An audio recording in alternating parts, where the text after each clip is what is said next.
Holy cow, look at that thing going. Another one. This is number 23 for the day, I think. Yeah. Oh, Oh. oh no! Shit. Oh. Sorry.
Well, what's going on today?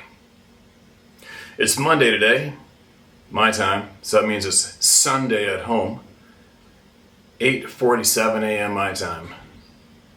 What are we doing? What's going on at home? So that means on the west coast of North America, it is dinner time. It's 10 to 6. Well, 13 to 6. Into Westing. So we start our long journey home in about 4 or 5 hours. We're gonna fly into a monster city, excuse me, called Bangkok. And then I think we have one day there. And then we have to get up at probably 4 in the morning, head to the airport, jump on a plane and sit there for 16 and a half hours, I think. Get dropped off in Vancouver, quick shuttle to my pickup truck. It's probably covered in snow by the sounds of it. And then off home we go. The dog's gonna freak out. It's funny, like, I don't know why, Sarah's way so. Most people are softer than me. Like, I can feel guilt, but I can block it out. You know, like when it comes to the dog, like, you know, the dog, Sarah's dog, little Frenchie, that little sucker goes into depression. She goes to the store and he sits in the back of the couch and gazes out the window and ignores everybody and just cries. It's like, that's brutal. And Ruby, she can't understand anything at all when I leave the house without her. She's like, huh? What are you doing? But if I let that, if I let myself think about it, I just feel too guilty. It can drive me bonkers. But I don't know why I have always been able to block that shit out. Just block it out, block it, and then obviously start thinking about the way home. Otherwise, it'll just drive a person bonkers, right? But I might strap on the old GoPro when I get home and record her going ape shit. Anyway, who do we got? We still have lots of emails. I think I left off yesterday with one that was too long, I think, to start. Let's have a look. Let's have a look. Did pretty good. I had 3 pairs of readers for the month, and I'm down to my last pair. Now, this email looks like a long one. I don't know what it's about. Oh, damn it. All right. Here we go. I started reading one email, and it went on and on and on. It was a real long one, and then it just went south, like right out to lunch. Sorry, but man, I just wasted about 15 frickin' minutes of my time, which I don't really have that to waste. You know what I mean? Just so you know, sometimes it does happen. Sometimes I get an email that is right frickin' out to lunch. Is it intentional? It sure seems like it, but anyways. Sorry, babbling along. Here we go again. Offered a Sabe female as a mate? Question mark. Okay, that's a different title. Hello, Steve. I'm writing about a story from your January 25th, 2025 video with emails from Scott Carpenter about A, BC men's numerous encounters. Excuse me, that'll be British Columbia. I just ate breakfast, by the way, that's why I'm kind of burping a bit. In the email you read from Scott, he did a cliff notes of a BC man, Mark's encounters. In essence, when Mark was in his early 20s, he spent 5 months at his family's vacation cabin, quote, just to get away and clear his head, end quote. After a couple months where the Sasquatch started throwing pine cones at him and doing playful things, the night came when they approached him at the cabin. He heard the deck creaking. And looking out, he saw a large Sasquatch squatted with his back to him, who mind spoke to him, quote, beautiful, end quote. Then he noticed another one, bent over slightly and about 3/4 facing the guy. Again, the one mind spoke, beautiful. And Mark watched the second one, a female, for a few minutes. After rushing to get his camera, while positioning for a full shot of her face, something was noticed. Camera positioning, aiming, intent. The Sasquatch turned, looked him directly in the eye, and Mark saw something like a static charge gather in front of its eye, and the eyes began to turn red. Then Mark was zapped by an electrical charge that knocked him back on the bed and unable to move. After 5 minutes, he was able to get up, and he saw them get off the deck and into the woodline, stop, and turn back toward the cabin. The Sasquatch then began to mind speak him. Quote, Mark said that is when he got the feeling, for just a moment, that the Sasquatch was considering killing him because he had seen and experienced too much. But then this passed. Mark continued his mind conversation when Mark said / or did something that offended the Sasquatch, end quote. Next, its lips moved. Mark heard a didgeridoo instrument type sound. Then he collapsed on the floor and was in an out-of-body experience and heading to the ceiling. But then he heard the female Sasquatch say, quote, no, return, end quote. He said the same thing. Then he woke up in a lot of pain, twisted ankle, hurt ribs, and wrist from his collapse. In a follow-up to Scott, Mark wrote that he knew what had pissed off the big guy. I chuckled at the young female. At the time, the sight of the 400-pound Sasquatch doing dance moves just about cracked me up, end quote. It's not clear when the chuckling and cracking up occurred, as there's 2 points where the, quote, big guy, end quote, was greatly pissed off. Possibly when Mark was aiming his camera, having gone for his camera after he watched her for a few minutes, with the big guy pushed over the edge later, or perhaps more likely during their mind conversation. Likely at a query regarding the young female. Mark remembered and had his reaction pushing the big guy over the edge. While Mark was recounting such an unexpected and significant event, it seems that while he was understandably overwhelmed by things, both as they unfolded and later when recounting them, he may have missed the likely significance of their approach. Although, in doing a Cliff's Notes rendering of a much longer conversation with Mark, Scott was focused on the actions against Mark and their significance as to abilities and different morals. There are likely a number of details that would shed further light on events and Mark's thoughts on it that didn't get passed on in the shortened rendering. But as you read Scott's email, the mind-spoken beautiful, with another one there, a female, had me going, When Mark later wrote that he pissed the big guy off when he chuckled at the young female, and her doing dance moves just cracked me up, it clicked as most likely almost certain.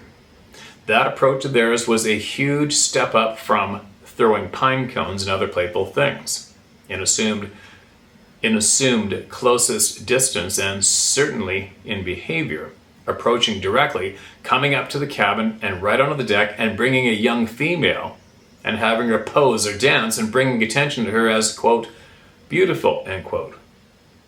The same or similar shows up in anthropology papers and is still occurring in some town or village marriage markets. And I've been to too many Italian weddings to not recognize that.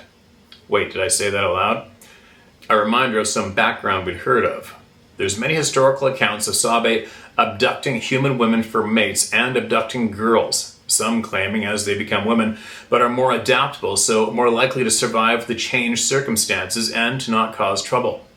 One quote, "My cousins of the tribes in the Northwest have said that the women come up missing and are told that the big beings are the ones who take them for the purpose of breeding," end quote. I believe it was less than 200 years ago, maybe 300, in an area somewhat inland from the coast on the mountain edges of the northwest of the US, 3 native villages up and left the area due to a number of recent abductions of their women.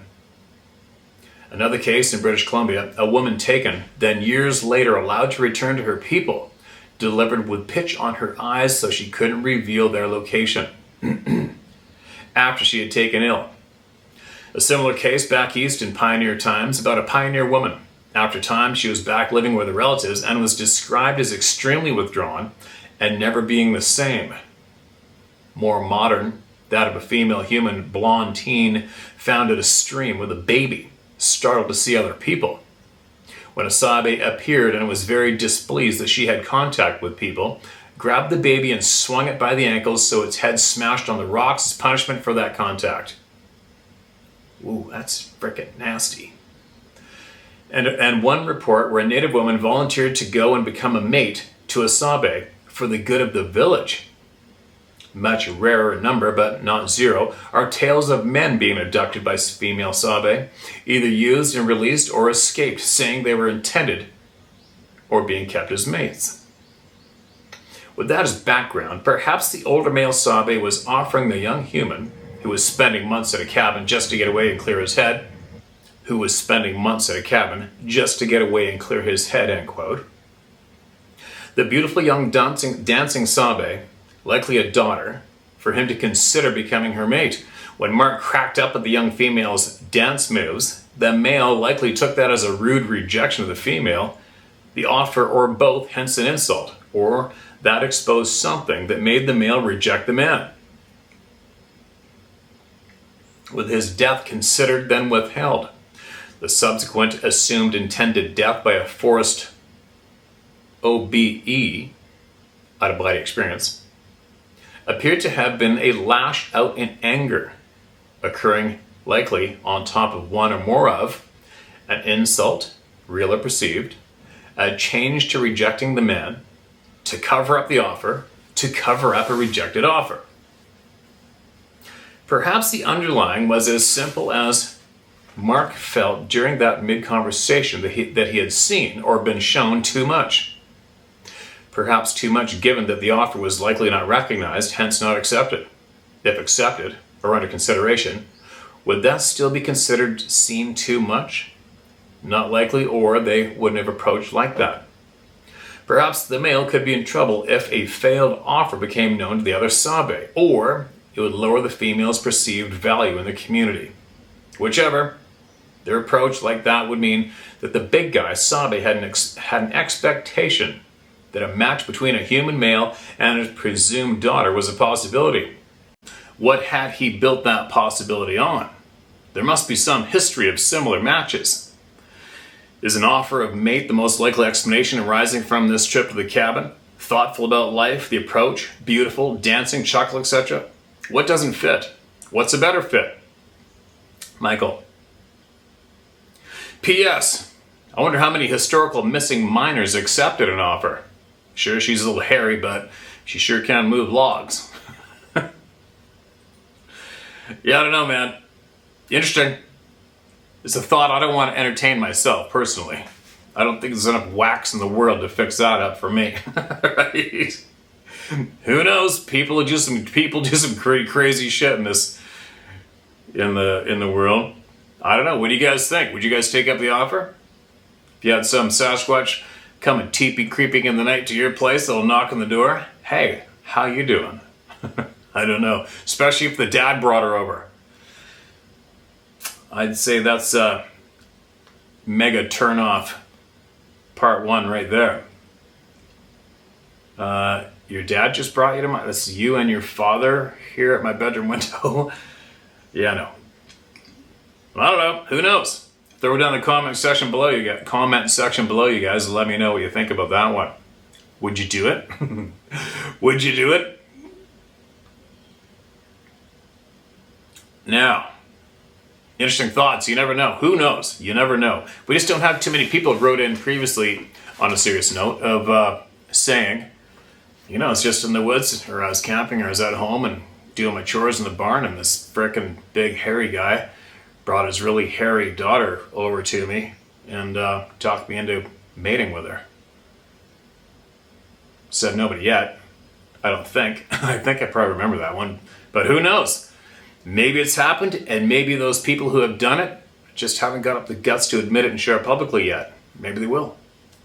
We'll see. What do you guys think? Throw it down in the comment section below. I'm sure you're going to anyway. That should be some comical reading in the comment section after that one. Next, story about creepy sounds in the woods, Sierra Nevada mountains. Hi, Steve. I'm a big fan of your channel and mission on educating your viewers on animal behavior and, of course, Sasquatch encounters. It's still not clear to me whether these creatures are hostile or indifferent towards humans. I haven't seen one myself, being an avid outdoorsman with about 30 years of backcountry experience. However, I've had one experience that I can't explain by logic or science. That's the story that I want to share with you because I'm curious as to what you think could have caused the extremely bizarre events of that night in the Sierra Nevada mountains of California when I was just a boy. Before I share my story, I should mention that I've been researching missing persons cases in the wilderness lately. There are a number of cases with similar fact patterns known as the missing 411 cases, which you may have heard of. The victims, if discovered, are usually found intact near water sources like streams and lakes. In many cases, they are missing shoes. For a reason the shoes are taken is anyone's guess. I don't believe it's logical to presume they removed them themselves. And in many cases, the bodies are found considerable distances from the last known location of the victim. This will become important in the story later on. The reason I bring this up is because it is my theory that something non-human is responsible for abducting these people. I don't know if it's Sasquatch or something else, but whatever it is, it's able to move very quietly through the woods and sneak up on prey undetected. If Sasquatch hunts, and it most likely does, it must have a method of moving through the woods quietly, which is tough given its size. It could be that this creature has some other abilities that we haven't yet figured out. I was on a summer backpacking trip with my twin brother and parents in the Sierra Nevada mountains of California. It was maybe 2 or 3 hours after we left the campfire, which was completely out of the time of the incident. I was sleeping next to my brother when I woke up from God knows what, and I could tell he was awake by the way he was kind of shifting around. It was dead silent.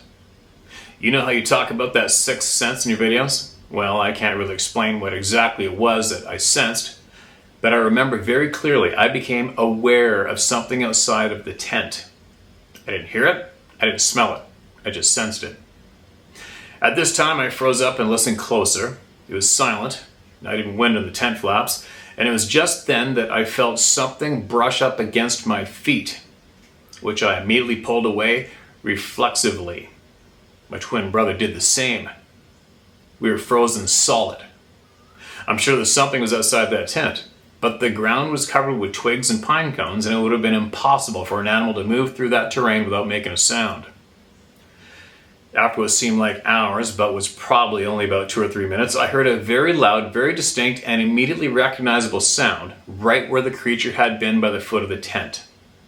It sounded exactly like a textbook with a hardcover. It sounded exactly like a textbook with a hardcover being dropped from about shoulder height, lying smack on the ground. I could even pick out the nuances of the pages flapping against the cover in a split second before it went silent again. Weird. My brother, who didn't say a word the whole night but was clearly awake, described the sound in the exact same way. So we both had independent accounts that matched. So it was not something we just imagined. It stayed silent for a while longer, and then I heard some sounds like our packs being fiddled with, almost like they were being dragged around. I didn't know what to do, except lay silently in my sleeping bag. I had this feeling that the sounds didn't sound like something that came from nature. I remember being certain that I was going to die, since we were unarmed and only about 12 at the time. And keep in mind, this canyon we camped in was empty. We had camped in that exact spot nearly every summer since we were about 5 or 6 years old and had never seen another person camp there. It was pitch black outside, so it wasn't a man. Otherwise, he would have had a headlamp. And besides, what kind of a man snoops around campsites and drops textbooks on the ground for no reason?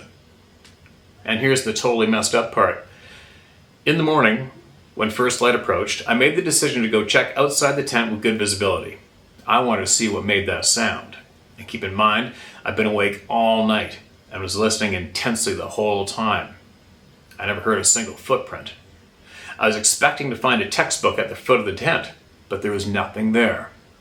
Whatever was outside that tent had to have picked up the object and taken it with them. 2 of the backpacks were about 20 yards from where we had left them the night before. The other 2 hadn't been touched. There were no large branches, no rocks, nothing, but empty ground where the object had landed. I remember being thankful I was alive that morning. I told my parents what had happened the next day, who were sleeping in a tent maybe 20 or 30 yards away, and they said I probably heard a deer. I told them it was an object slamming onto the ground as if it had been dropped, but it sounded like it had been purposely dropped and had that sound of landing square and not haphazardly. They said what I heard was a hoof. Whatever it was, I've never heard anything in nature make such a sound, and yes, I've heard pine cones fall, and I've heard deer, and this was not something found in nature. Could the thing that dragged the packs across the ground have been a deer? Nothing we experienced that night matched animal behavior. I think whatever it was must have had thumbs to be able to drag those packs and carry whatever object it dropped. I told my parents I wanted to get the hell out of there as soon as possible. We packed up our shit and headed back to the car at about 5 miles away. I swore I'd never go back to that place, at the time thinking it was haunted. But now that I'm older and I don't believe in ghosts and witches, I think it may have been a Sasquatch outside the tent. I think they've figured out how to walk without making any sound.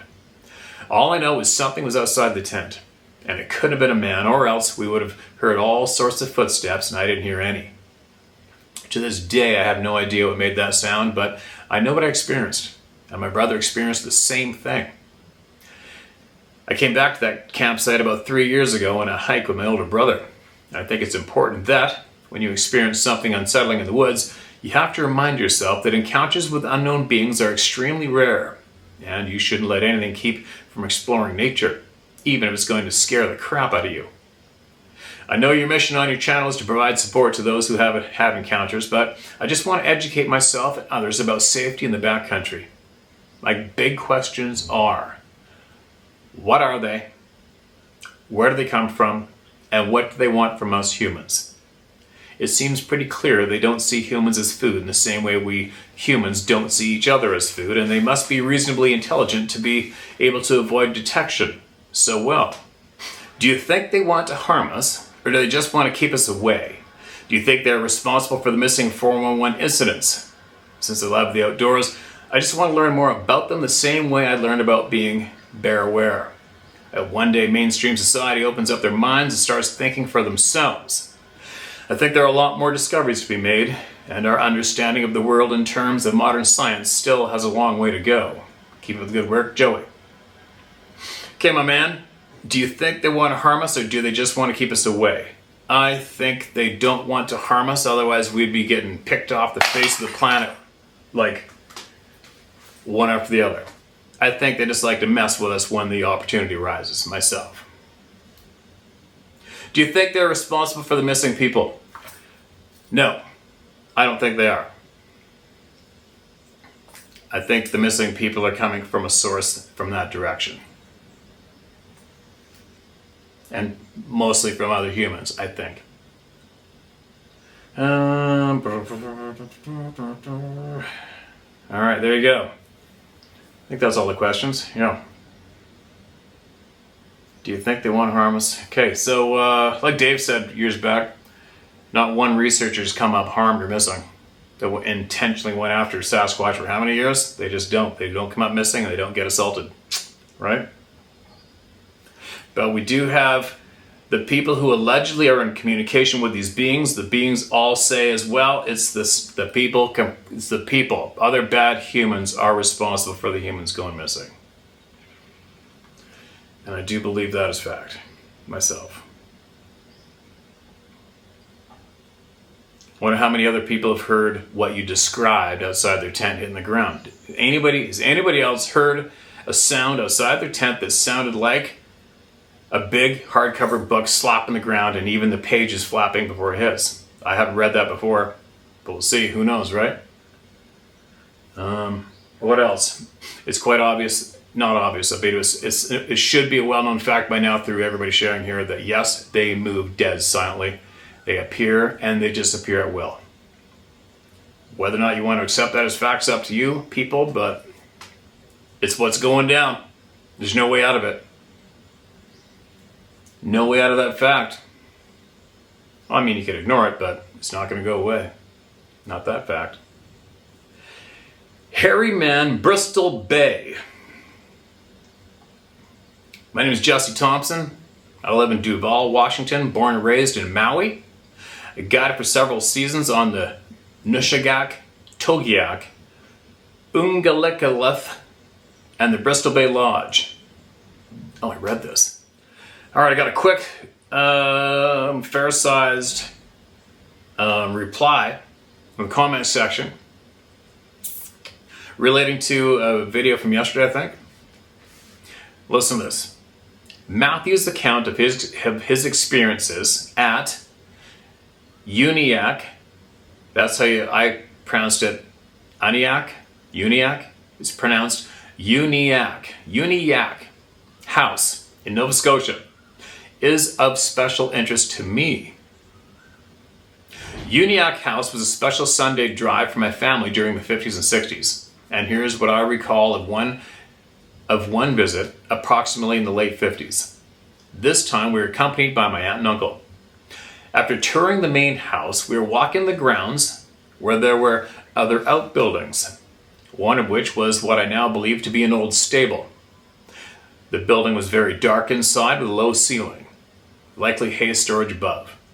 The old stalls were still there at the time, and somehow I either got left behind or slipped away to return to that magical place that once would have been home to those wonderful creatures called horses. In one of the back stalls, a creature stood up on two legs. It was tall enough to stand above the stall walls. In the dim light coming from a tiny window, I could see it had longish, scruffy black hair/fur and the long, snouted head and face of a dog with high-standing ears just like those of a German Shepherd. And just about that time, my dad came and scooped me up. I think I was maybe 5 or 6 at the time. I visited a few years ago, but could not pinpoint the exact building, but where I think it was is now either a newer building or highly renovated and contains a display of old farm equipment. The creature I saw that day does not resemble any description of a Sabe person as recounted by other folks. End of comment. Holy shit. Nova Scotia Dogman sighting. Now, the question is, did your dad see this thing too and scoop you up and take off from it? Or just you saw it? And is there anybody else that knows that this location has had something weird happen? Crazy. And alarming. Very alarming. Okay, what's this about?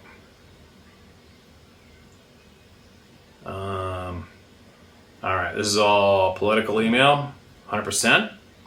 I'll read it, but I won't share it right now. Okay, hold on a sec. This next email is titled Sasquatch Stories. Hi Steve, I've been enjoying all the stories from so many who have come forward to tell theirs. I have 3 experiences to share. I've never told them in this type of a format, but have shared them with friends. I've received a mixed bag of responses from I believe you to ridicule. I tell them I have not asked for these experiences, but it's just a reality to me. It is what it is, so here it goes. All right. The first one happened in 1972 or 73. My twin brother and I were around 10 or 11. We were visiting a friend at his house at the end of a cul-de-sac off a street in Bellingham, Washington. There was only one street light on, and it was dark.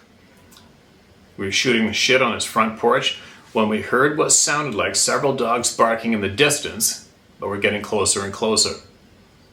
To the right of his house was a pasture with a typical barbed wire fence bordering it. Excuse me. Beyond the pasture was woods.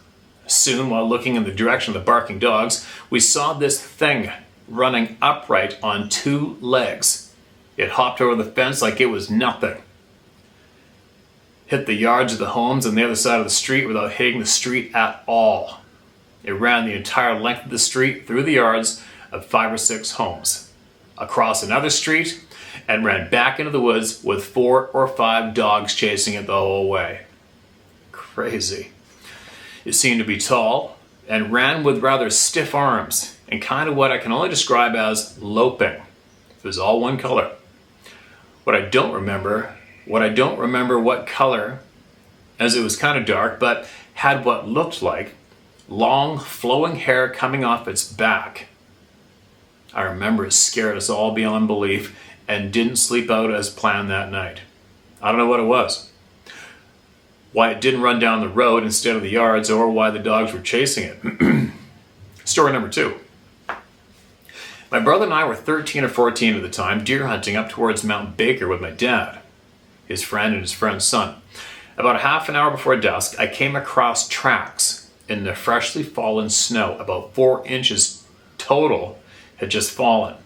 They were large, unmistakably human with all the toes, heel, instep, all distinct in the track.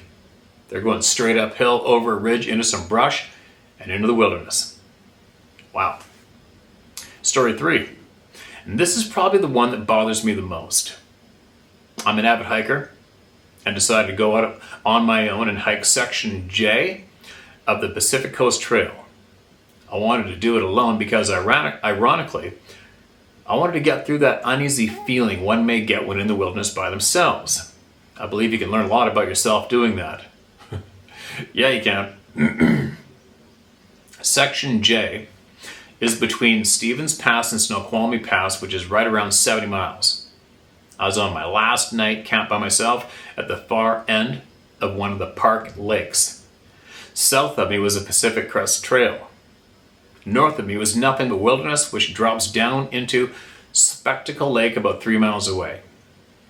I'd finished dinner and was getting settled in my 2-person tent, and right at dusk, when you can just still make out the outline of the trees against the sky, I was listening to the last of the chirps of a robin when the robin started chirping wildly, landed in a tree about 20 yards north of me, and chirped like something was trying to kill it. I've never heard a robin chirp like that. It suddenly stopped when the silence was almost immediately met with 3 of the loudest wood knocks I could have ever imagined. It sounded as though something massive picked up a very large wood baseball bat and hit a tree with all of its might. It echoed off the surrounding hills. It was about 30 yards to the north of me. There were no other campers in there and nowhere to camp for that matter, and I was terrified. I lay there thinking of what options I had, and my only defense was a can of bear spray.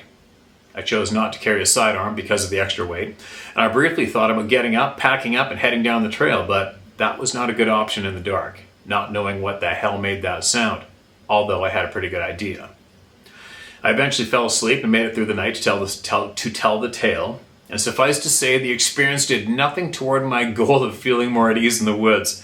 I guess not. What a shitty coincidence, right?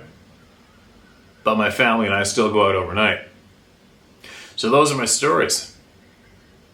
I've not been very willing to tell everyone over the years and have been pretty choosy with who I would tell. But that has changed.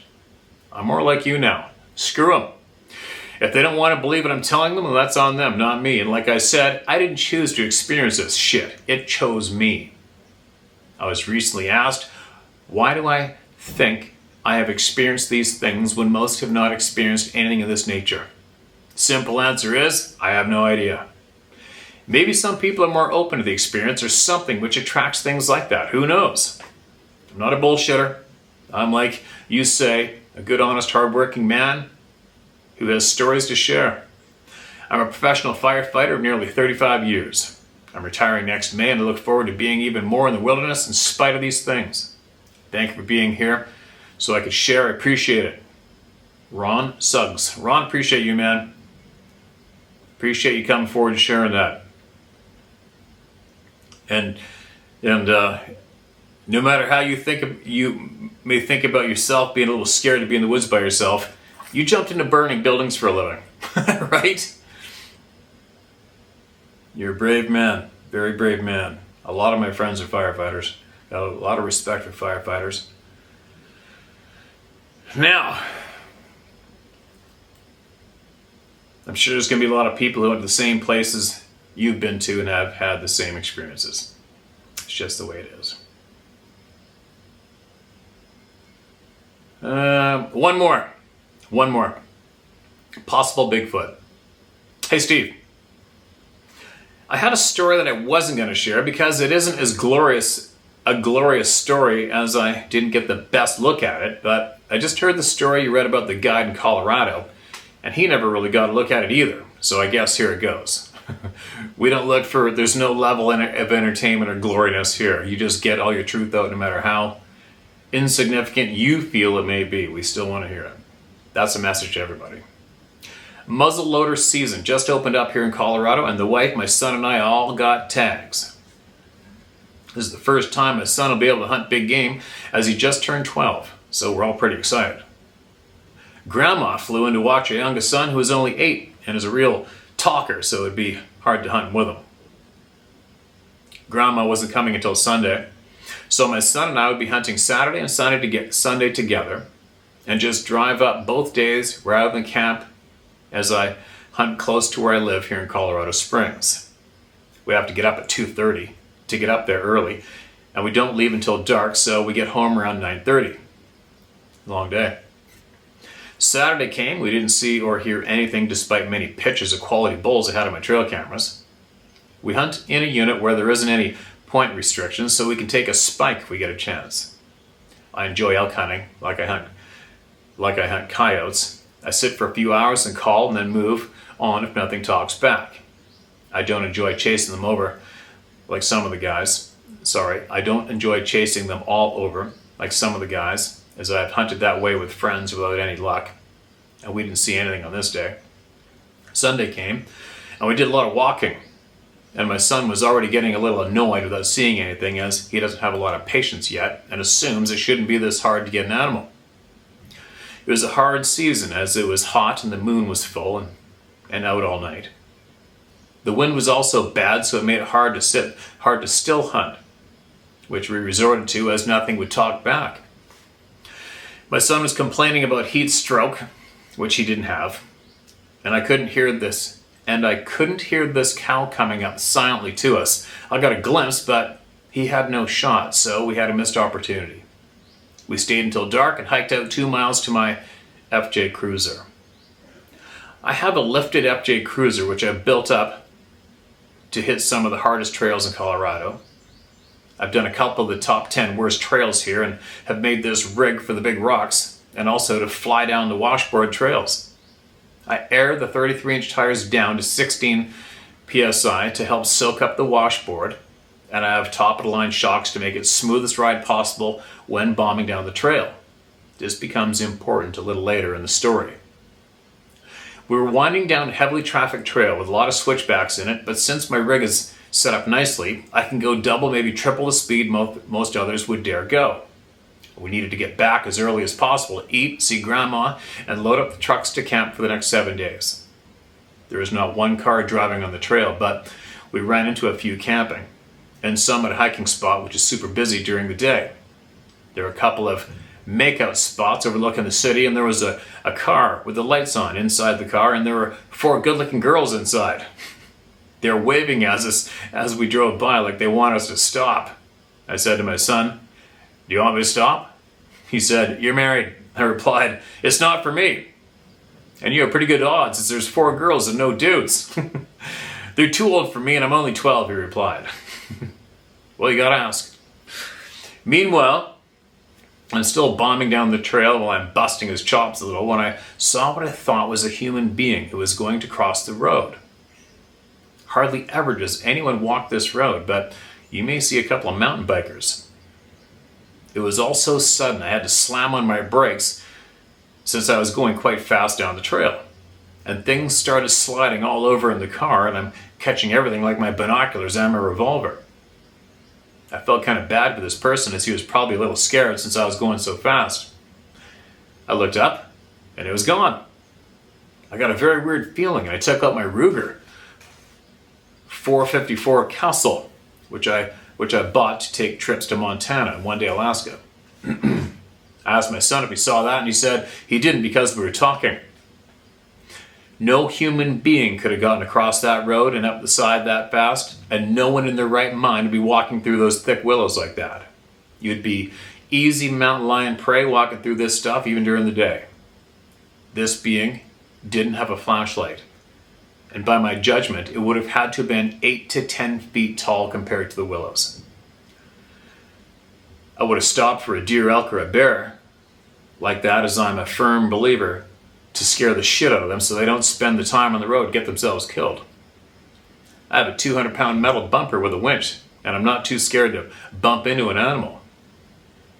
This to me was a human at first glance, but from my recollection, it was white or gray maybe, almost ghostly looking. I had my brights on with my fog lights, so it was super bright, and maybe that helped to make it look ghostly.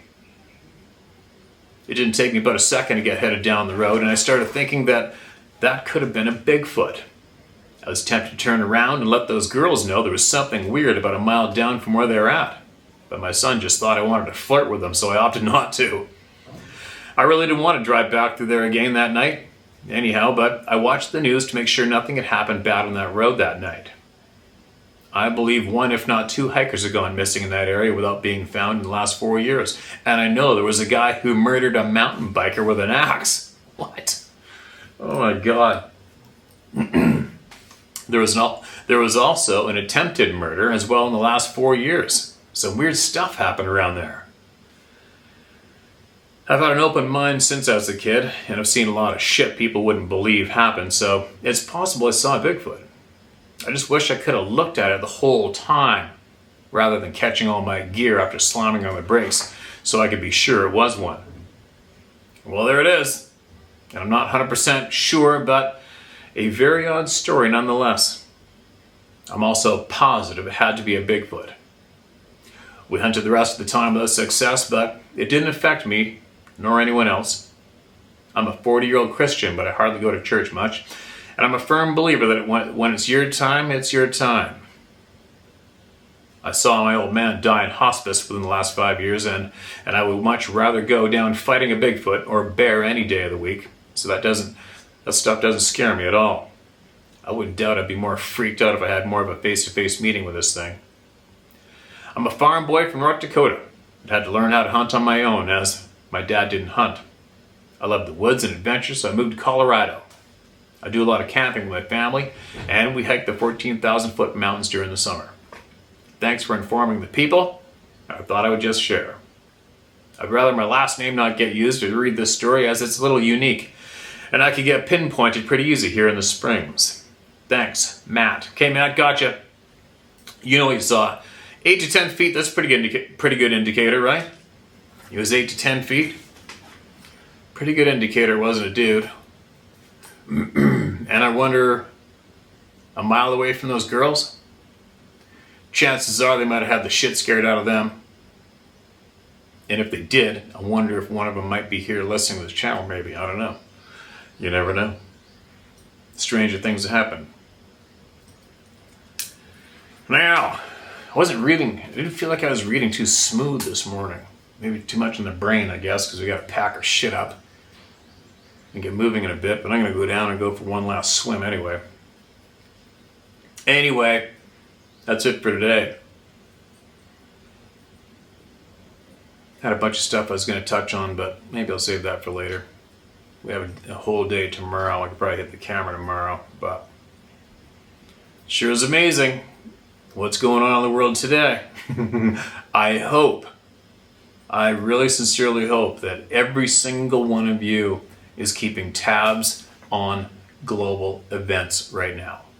I really sincerely hope. But who knows? There is such a huge percentage of the population that lives to react. Taught to react, not to think.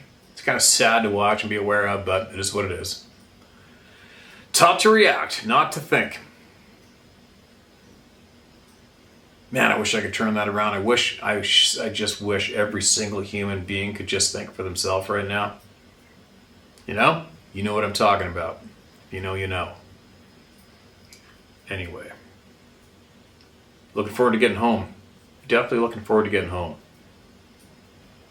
And I'm definitely looking forward to, we got a long list of people that are going to be invited to come and talk with me here too. That's going to be quite interesting, I think. Right? Anyway, ABCs, always be calm. Don't forget your ABCs, all right? Pass that on to your kids too. Teach them ABCs. Teach them to always be calm. Just be calm. Think. Be calm and think and assess, all right? Do the right thing. Share my story at howtohunt.com. Share my story at howtohunt.com. What else? Sarah will be back and shipping all the goodies out as soon as she gets back. I think there's one email in there reported. We've been reported. She's been reported for not sending an item. I guess it's a secret that she's been away for a month. I don't know. Whatever, it'll get sorted out. I'm pretty sure the last thing Sarah wants to do is steal $4 or $5 from somebody. But anyways, whatever. Here we go. On with the day. I hope everybody's safe and sound and doing well. I'll be back tomorrow, maybe.